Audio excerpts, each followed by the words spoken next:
Hello दोस्तों। Psychology की जो सीरीज अपनी चल रही है उससे पहले मैंने 2 वीडियो अपलोड कर रखी है। अगर आपने वो नहीं देखी है तो उन्हें ज़रूर देख लेना दोस्तों। मैं कम से कम 1000 से भी अधिक क्वेश्चन आपको करवाने वाला हूँ। इनमें से आपको साइकोलॉजी के बहुत से क्वेश्चन रीट में देखने को मिल जाएंगे। और अदर कंपटीशन के लिए भी साइकोलॉजी सब में सेम होती है दोस्तों। सेकंड ग्रेड हो, फर्स्ट ग्रेड हो, कोई सी भी ग्रेड हो, साइकोलॉजी लगभग सेम ही है।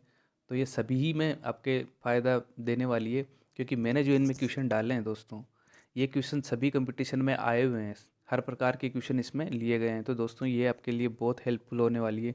चाहे वो रीट हो, सी टेट हो, यूपी टेट, कोई सी भी टेट हो, एमपी टेट हो, या फिर आपको सेकंड ग्रेड फर्स्ट ग्रेड जो साइकोलॉजी है उसमें भी आपको ये हेल्पफुल होने वाली है दोस्तों। तो दोस्तों शुरू करते हैं। छात्र समूह में, बहुत इंपॉर्टेंट क्वेश्चन है, इसको स्टार लगा देना। छात्र समूह में चर्चा कर समस्या का हल निकालते हैं। शिक्षक सुविधा प्रदत्त की भूमिका में होता है। यह उपागम है दोस्तों, जिसमें छात्र समूह के रूप में कार्य करते हैं और जो शिक्षक होता है वो सिर्फ सुविधा प्रदाता के रूप में होता है। इसका कोई ज़्यादा महत्वपूर्ण भूमिका इसके अंदर नहीं होती है। तो ये किस उपागम की निशानी है? निर्मितवाद। जो निर्मितवाद उपागम है दोस्तों, ये स्टार लगा लेना। निर्मितवाद उपागम को आप बहुत अच्छी तरीके से अध्ययन कर लेना। इससे क्वेश्चन जरूर आता है कंपटीशन में, बहुत इम्पोर्टेंट है। निम्न में से कौन सा कृत्य औपचारिक कृत्य के अंतर्गत आता है? तो जुआ खेलना दोस्तों इसके अंतर्गत आता है। दिव्य स्वप्न देखना ये नहीं आता है। कक्षा में नींद निकालना ये भी नहीं आता है। गृह कार्य नहीं करना तो ये भी कोई अपराध नहीं है। पर जुआ खेलना एक प्रकार से अपराधी श्रेणी में आता है।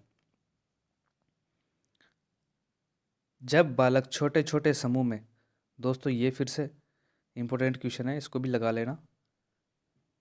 जब बालक छोटे छोटे समूह में समस्याओं पर चर्चा कर स्वयं निष्कर्ष तक पहुंचते हैं, ऐसी स्थिति में किस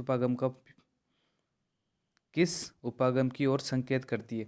तो दोस्तों अभी मैंने बताया था, देखो पैनल चर्चा, समूह चर्चा, इस प्रकार के ऑप्शन भी आते हैं। सिस्टम उपागम, ये ऑप्शन आते हैं, ये कंफ्यूज हो जाते हैं बच्चे। जैसे समूह की बात हो रही है तो समूह समूह चर्चा, परिचर्चा के अंदर आप ऑप्शन लगा दोगे, गलत हो जाएगा। इसका राइट आंसर हो जाएगा निर्मितवाद। निर्मितवाद वाला क्वेश्चन आता है, कंफ्यूज करता है ये यहाँ पे, क्योंकि कभी कभी ऑप्शन में क्या दे देता है वो, समूह परिचर्चा, पैनल परिचर्चा। तो आप क्या करोगे, बहुत से बच्चे इसको समूह परिचर्चा, क्योंकि समूह की बात कर रहा है तो समूह परिचर्चा पे आंसर लगा देते हैं। तो इस चक्कर में गलत हो जाता है। ध्यान रखने योग्य बात है निर्मितवाद। इसको अच्छी तरीके से पढ़ लेना दोस्तों, इससे क्वेश्चन हमेशा बनता है और बहुत इंपॉर्टेंट उपागम है। जब शिक्षक छात्र छात्रों के लघु समूह बनाकर प्रत्येक समूह को विषय संबंधित समस्याएं दी जाए, छात्र चर्चा कर समाधान या निष्कर्ष निकालते हैं, यह किस उपागम की ओर? तो दोस्तों ये भी निर्मितवाद का ही उदाहरण है। प्राय शिक्षार्थियों की त्रुटि, जो प्राय शिक्षार्थियों की त्रुटि किस ओर संकेत करती है? ये कैसे सीखते हैं, ये गलत है। या आंतरिक अभ्यास, ये भी गलत है। सीखने की अनुपस्थिति, तो दोस्तों ये राइट आंसर हो जाएगा इसका, सीखने की अनुपस्थिति। एक शिक्षिका अपने शिक्षार्थियों को सदैव इस बात से सहायता करती है कि वे एक विषय क्षेत्र से प्राप्त ज्ञान को दूसरे विषय क्षेत्र के ज्ञान के साथ जोड़ सके। एक क्षेत्र के ज्ञान को दूसरे क्षेत्र के ज्ञान के साथ वो जोड़ सके, तो इससे वो बढ़ावा मिलता है। इससे किसको बढ़ावा मिलता है दोस्तों? ज्ञान के सहसंबंध एवं अंतरण को, क्योंकि बच्चे इससे सहसंबंध स्थापित कर पाएंगे। शारीरिक शिक्षा का स्वर्ण युग, तो शारीरिक शिक्षा का स्वर्ण युग होता है वो उत्तर एथेंस काल होता है दोस्तों। आपको पता है एथेंस, ये शब्द देखकर ही आपको लग रहा होगा कि शारीरिक शिक्षा की बात हो रही है। एथलेटिक प्रकार आपको बताया होगा, किसने बताया था एथलेटिक प्रकार व्यक्तित्व का? उसको कमेंट करके जरूर बताना दोस्तों। एक शिक्षिका अपने शिक्षार्थियों को अनेक तरह की सामूहिक गतिविधियों में व्यस्त रखती है। वह समूह चर्चा, समूह परियोजनाएं, भूमिका निर्वहन आदि यह सिखाने के किस आयाम को उजागर करता है? तो दोस्तों सामाजिक गतिविधि के रूप में अधिगम। क्योंकि समूह में बच्चे बैठेंगे तो उनमें सामाजिकता की भी बात होती है। आपको पता है सामाजिकता का विकास कैसे होता है।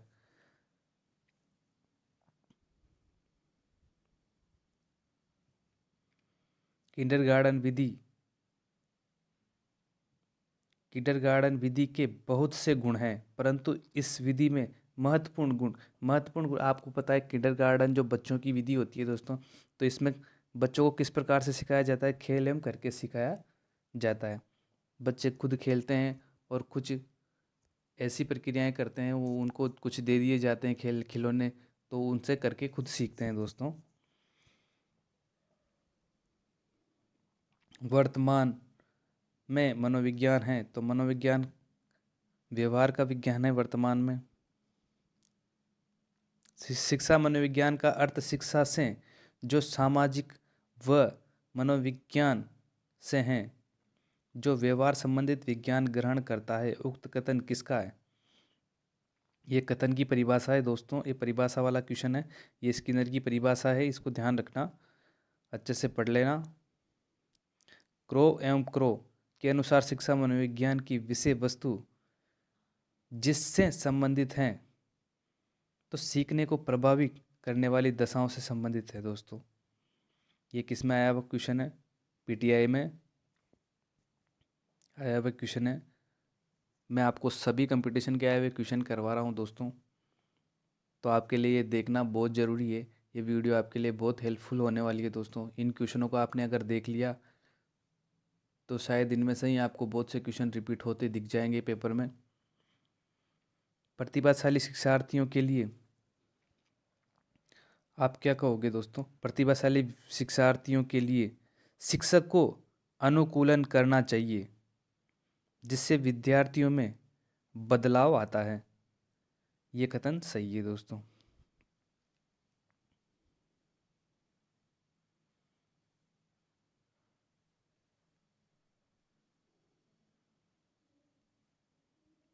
कक्षा 7 का जो शिक्षार्थी गणित में त्रुटि करता है, एक शिक्षक के रूप में आप क्या करेंगे? ये सीटेट में इस प्रकार के क्वेश्चन आते हैं ज़्यादातर। कक्षा 7 का विद्यार्थी गणित में अगर त्रुटि करता है तो आप शिक्षक की भांति क्या करोगे?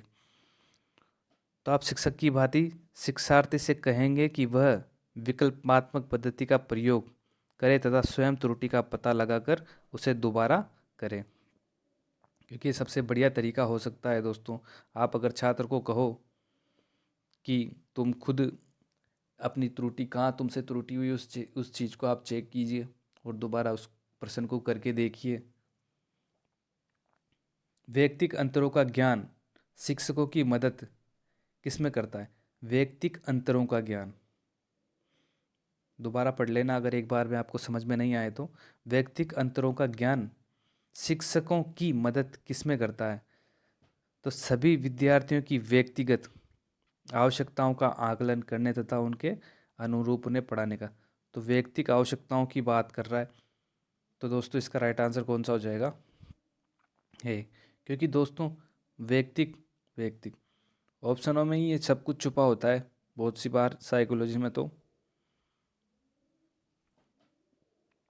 निम्नलिखित में से कौन सा समाज में लिंग समानता का मानदंड हो सकता है?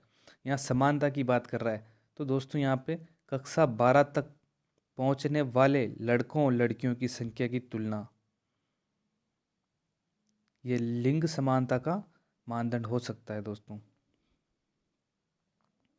प्रगतिशील शिक्षा निम्नलिखित में से किस कथन से संबंधित है? तो प्रगतिशील शिक्षा ज्ञान के प्रत्यक्ष अनुभव और सहयोग से उत्पन्न होता है। ज्ञान जो होता है दोस्तों वो प्रत्यक्ष अनुभव और सहयोग से उत्पन्न होता है।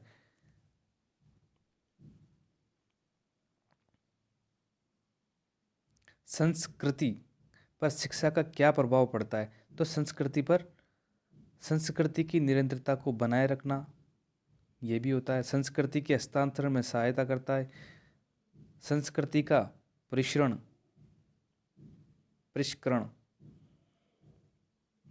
ये भी, तो इसका उपयुक्त आंसर उपयुक्त सभी हो जाएगा दोस्तों। सी टेट में इस प्रकार के बड़े बड़े क्वेश्चन पूछे जाते हैं। शिक्षार्थियों को सबसे कम प्रतिबंधित विद्यालय वातावरण में रखने के माध्यम से विद्यालय दूसरे बच्चों को संवेदनशील बनाता है और वे अलाभान्वित बच्चों को दबाए नहीं और उन्हें नीचा न दिखाएं। तो ये सबसे सटीक और सही आंसर है इसका दोस्तों।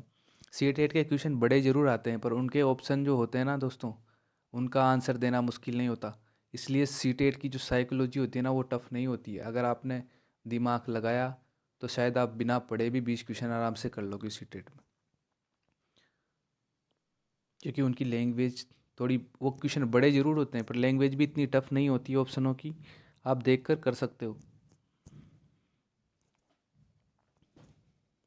अध्यापक के लिए शिक्षा मनोविज्ञान का ज्ञान महत्वपूर्ण है। तो अध्यापक के लिए शिक्षा मनोविज्ञान का ज्ञान, उसको शिक्षा मनोविज्ञान में निहित सिद्धांतों को अपने शिक्षण कार्य में प्रयोग करना होता है। शिक्षण कार्य में प्रयोग करना होता है, इसलिए इसका राइट आंसर कौन सा हो जाएगा? एक प्रभावी शिक्षक अपने अधिगमकर्ताओं को सामूहिक क्रिया में सम्मिलित करते हैं, क्योंकि इसमें सीखना सुगम बनाने के अतिरिक्त यह विकास करता है। किसका करता है? सामाजिकीकरण। मैंने भी आपको पहले बताया था सामूहिक क्रियाओं। तो दोस्तों समूह में अगर कोई रहते हैं ना बच्चे, तो इनमें कौन सी गुणों का विकास होता है? तो इस सामाजिकीकरण इनके अंदर होता है, सामाजिक गुणों का विकास होता है दोस्तों। जहाँ पे समूह की बात होती है और सबसे ज़्यादा सामाजिकता का विकास किससे होता है, यह आप मुझे कमेंट करके ज़रूर बताना।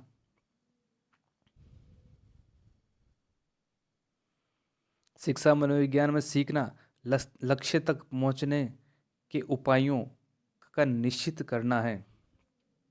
शिक्षा मनोविज्ञान में सीखना लक्ष्य तक पहुँचने के उपायों का निश्चित करना है। यह अधिगम की किस श्रेणी में आता है? तो दोस्तों अधिगम की विशेषताएं होती है ना, उसके अंदर इसको अपन शामिल करते हैं। मनोविज्ञान की वह परिभाषा किस मनोवैज्ञानिक द्वारा दी गई है? सबसे पहले मनोविज्ञान ने अपनी आत्मा का त्याग किया, फिर उसने अपने मन तथा मस्तिष्क का त्याग किया। ये एक परिभाषा पूछी गई है दोस्तों कि बहुत सी बार।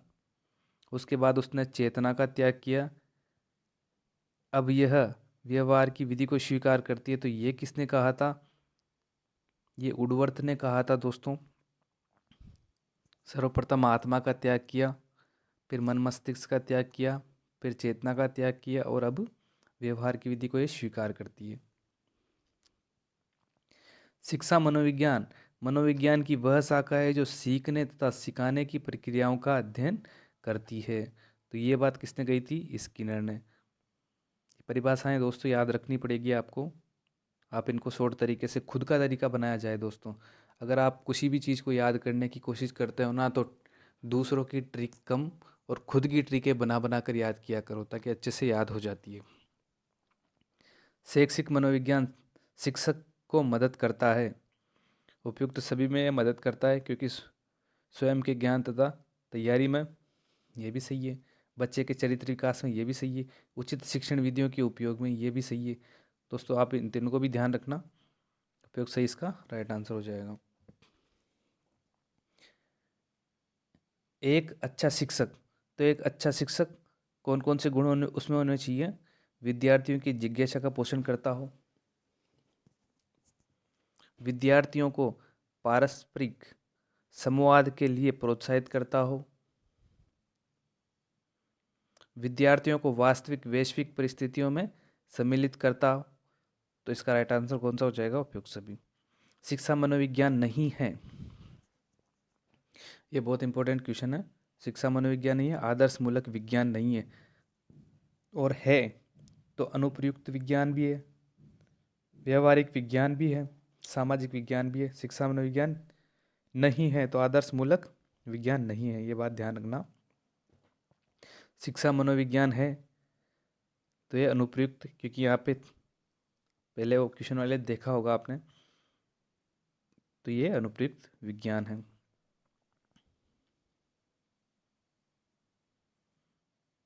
शिक्षा के क्षेत्र में निम्न में से सबसे महत्वपूर्ण कौन है?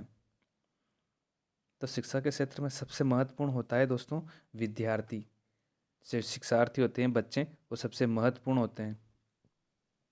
निम्नलिखित में से कौन सा शैक्षिक मनोविज्ञान का क्षेत्र नहीं है? तो व्यक्तिगत समानता ये इसके अंदर क्षेत्र नहीं है, जबकि मूल्यांकन, अधिगम और पाठ्यक्रम का निर्माण ये इसके अंदर होते हैं दोस्तों। शिक्षा मनोविज्ञान के अंतर्गत शिक्षा से संबंधित महत्वपूर्ण व्यवहार और व्यक्तित्व का आ जाता है। ये परिभाषा किसके द्वारा दी गई?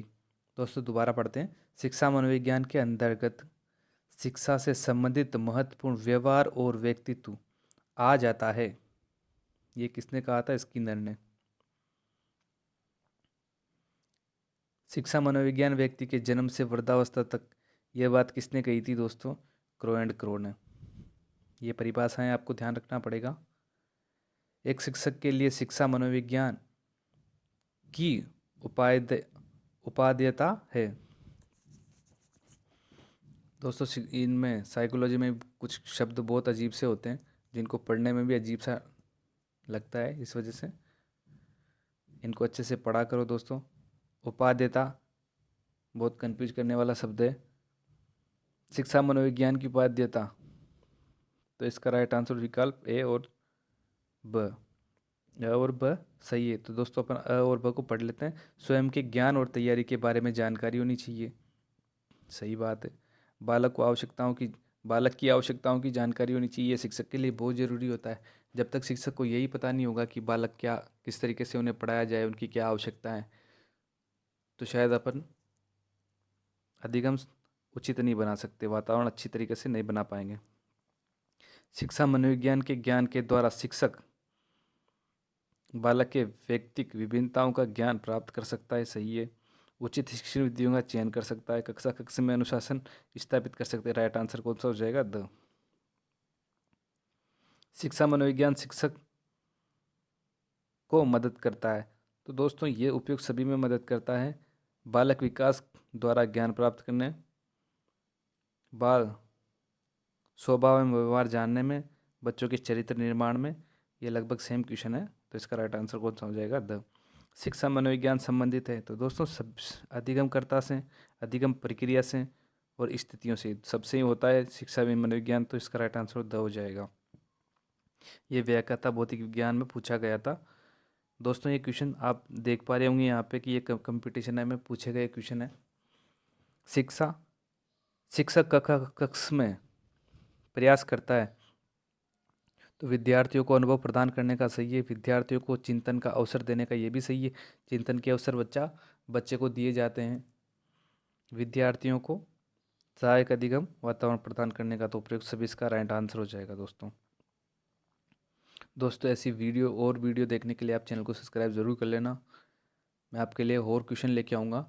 बहुत इंपॉर्टेंट क्वेश्चन है, सभी पेपरों में आए हुए क्वेश्चन है। सबसे मेन बात तो इनकी है, आपको ये पता चलेगा कि किस प्रकार से क्वेश्चन आते हैं, कौन कौन से क्वेश्चन बनते हैं, किस प्रकार से क्वेश्चन बनाए जा सकते हैं। तो आपके लिए बहुत इंपॉर्टेंट हो जाता है ये वीडियो देखना। इससे पहले मैंने 2 डाल रखी है, आप उनको भी ज़रूर देखना दोस्तों। प्रगतिशील शिक्षा के संदर्भ में समान शैक्षिक अवसर से अभिप्राय, तो इसका कौन सा राइट आंसर हो जाएगा दोस्तों? ऐसी शिक्षा पाए जो उनके लिए अनुकूलतम हो तथा उनके भविष्य के कार्यों में सहायता करे।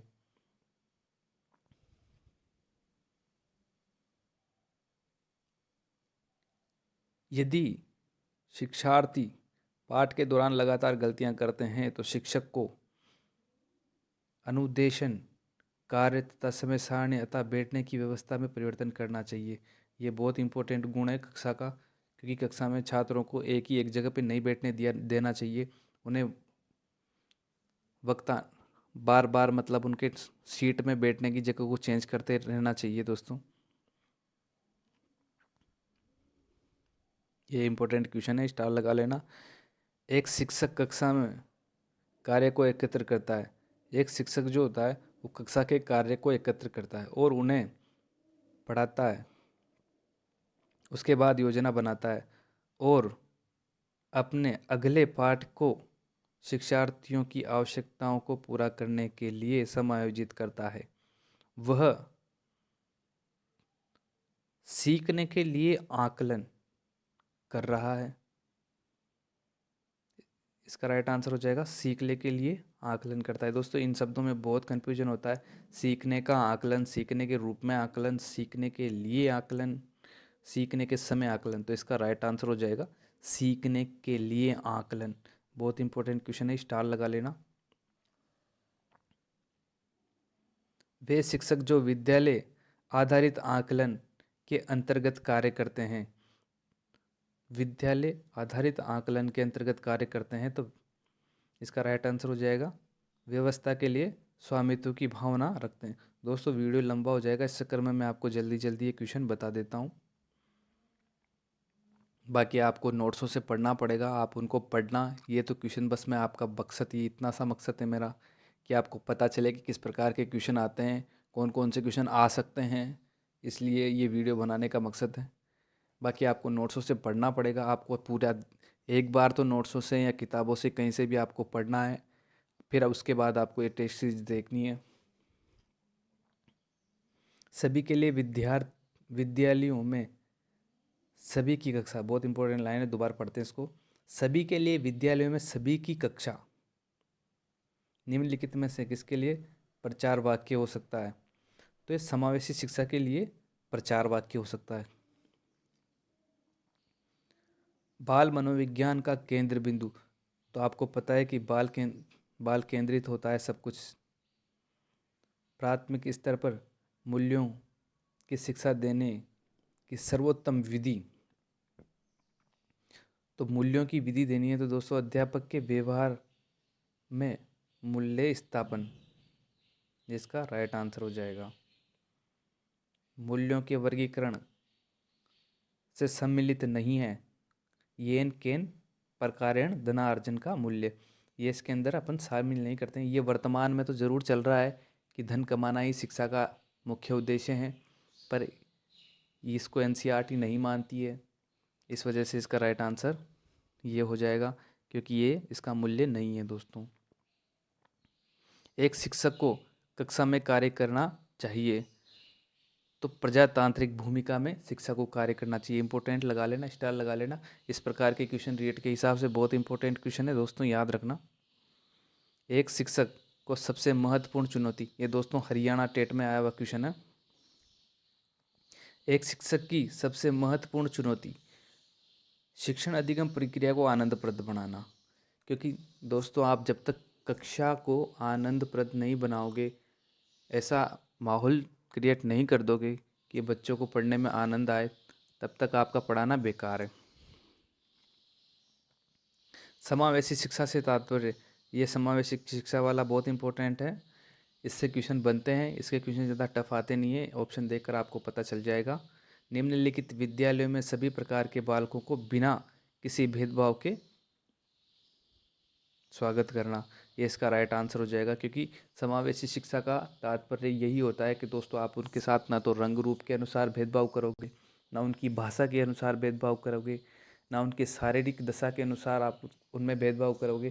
तो आप समावेशी शिक्षा मतलब सभी बच्चों को एक जगह पे बिठाना, वही समावेशी होता है। दोस्तों एक प्रभावी शिक्षक वह है जो कर सकता है, जो विद्यार्थियों को सीखने के लिए अभिप्रेरित कर सकता है। एक प्रभावी शिक्षक वही हो सकता है जो अपने बच्चों को ये प्रेरित कर सके कि वो सीख सके। अगर आप किसी को ये प्रेरित नहीं कर सकते तो आपका शिक्षण जो है वो प्रभावी नहीं होगा। दोस्तों भाषा अवबोध से संबंध विकार है, तो भाषा, और ये भी इम्पोर्टेंट क्वेश्चन है, भाषाघात, ये इसका राइट आंसर हो जाएगा। भाषा अवबोधन से संबंधित विकार है, बहुत इंपॉर्टेंट क्वेश्चन है दोस्तों। इस प्रकार के क्वेश्चन आते हैं, आप इनका अध्ययन जरूर करना।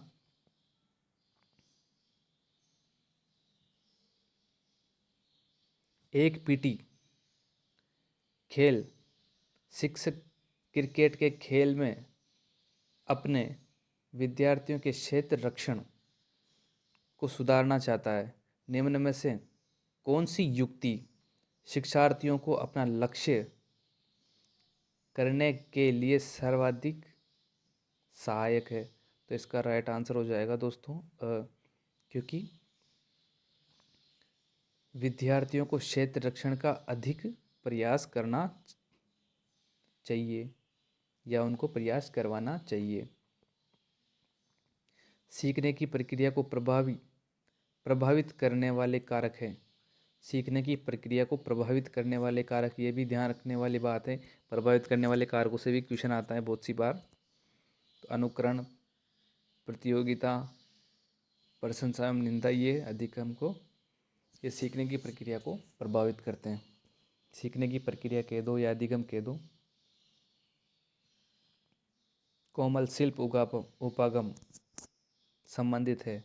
तो एक किससे संबंधित है? मनोवैज्ञानिक सिद्धांतों के अनुप्रयोग से। निम्नलिखित में से मूल्य बुनियादी शिक्षा द्वारा विकसित किया जा सकता है। तो आपको पता है श्रम के प्रति सम्मान, ये किससे? बुनियादी शिक्षा द्वारा ही इसको विकसित किया जा सकता है। दोस्तों अपना जो शिक्षा तंत्र अपना चल रहा था, अभी जो नई शिक्षा नीति आएगी तो उसके अंदर इस चीज़ पे फिर से दोबारा बल दिया गया है दोस्तों। इससे पहले जो अपनी अभी शिक्षा चल रही है, आज मार्केट में जो बेरोजगारी शब्द है ना दोस्तों, ये कहाँ से उत्पन्न हुआ? जो अभी अपनी शिक्षा नीति जो चल रही थी 1986 के बाद वाली, उसी शिक्षा नीति की वजह से आज अपनी बेरोजगारी इस स्तर पे, क्योंकि अपन को इस प्रकार से पढ़ाया गया है दोस्तों कि पढ़ गए मतलब सरकारी नौकरी, क्योंकि प्राइवेट जॉब करूँगा या कहीं भी काम करूँगा तो मेरी पढ़ाई बेकार हो जाएगी, बेइज्जती हो जाएगी मेरी। ये सोच किसने विकसित की? अपनी शिक्षा नीति ने। क्योंकि बुनियादी शिक्षा कहती है कि दोस्तों आप इस तरीके से पढ़ाई करो कि आप कमा के धन अर्जन कर सको किसी भी प्रकार से। आप चाहे सिलाई करो, दूध की डेयरी लगाओ, कुछ भी करो, कोई भी धंधा करो, तो उसमें मतलब आपको शर्म महसूस नहीं होनी चाहिए, उसका सम्मान होना चाहिए। ये नहीं है कि आप दूध की दुकान लगा के बैठे हो तो आपको इस बात की बेइज्जती हो कि यार मैं तो ये कर रहा हूँ पढ़ा लिखा होके। तो ये सम्मान की बात की गई है बुनियादी शिक्षा के अंदर। अब यही शिक्षा अभी जो शिक्षा नीति लगेगी नई, इसमें वापस दोबारा चालू की जाएगी। इसमें 6ठी क्लास 7वीं क्लास से ही दोबारा बच्चों को इस प्रकार के कार्य सिखाए जाएंगे कक्षा में कि आप सिलाई करना सीख जाओ, ताकि आप आगे जाकर सिलाई का काम करके कमा के खा सको। इस प्रकार से ये शिक्षा दी जाएगी दोस्तों। निम्न में से कौन सा एक वाद शिक्षा मनोविज्ञान नियम पर आधारित है? तो प्रकृतिवाद शिक्षा मनोविज्ञान पर आधारित है। साइकोलॉजी शब्द की उत्पत्ति किस भाषा से हुई है? तो आपको पता है लैटिन भाषा से इसकी उत्पत्ति हुई है। साइको का अर्थ, तो साइको का अर्थ आपको पता है क्या होता है? आत्मा।